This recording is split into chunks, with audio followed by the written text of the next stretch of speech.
It was yet another weather-perfect day in Marin County, California, and time for lunch. My sweetheart, Max, and I decided to treat ourselves to pizza at our favorite Italian restaurant in San Rafael. The lunch was yummy, and I was happily content until I got up to leave the restaurant and noticed a pool of blood on the wooden seat. OMG, I'm bleeding, and my period ended years ago. Something was wrong, and I knew deep down it wasn't good. I called my doctor that afternoon and got in to see him the next day. He sent me off for a blood test to see what the matter was, but part of me already knew. "I've got good news and bad news for you," he said quite matter-of-factly. "What do you want first?" Wow, I thought, I like this guy's approach. "The bad news," I said, as if reading the script in a scary movie. "You have cancer," he announced solemnly. Big pause. "And the good news?" I muttered. "It's in your uterus and it hasn't spread. Surgery may be all that's needed. A complete hysterectomy, and that includes ovaries, might do the trick. Time will tell." Good thing my childbearing years are over, I thought, as my mind began going crazy. I remember walking to my car and then sitting in disbelief, staring at the sticker on my dashboard that read, "Love is letting go of fear." As the terror slowly mounted, it seemed my whole world shifted in a matter of minutes. My thoughts began bursting out like popcorn in hot oil. My life will never be the same again. I could very well die.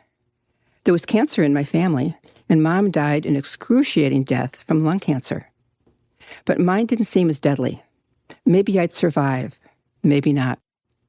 I shed 3 minutes' worth of salty tears, clutching the steering wheel, before I put the key in the ignition to go home.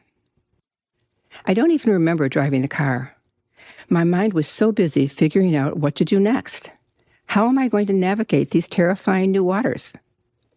By the time I got home, I had my first turnaround, although I had no words for it then.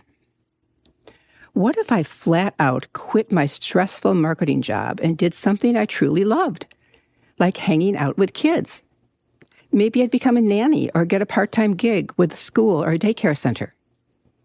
I could literally feel my body relax at the idea of playing with children for a living, even if it didn't pay much. Making money at this juncture seemed not nearly as important as before. Ideas about how I could turn my life around as a result of this shocking news came bubbling up. In a mere 15 minutes, my perception of this whole scary diagnosis had shifted. I was amazed at how this devastating news turned, like a face to the sun, to excitement. My Pollyanna self was having a field day. I realized in a moment of lucidity on that drive home that I was at choice in the matter. I could let the whole cancer diagnosis take me down to the bottom of the poor me barrel, or I could use it as a lever to take me up to higher ground.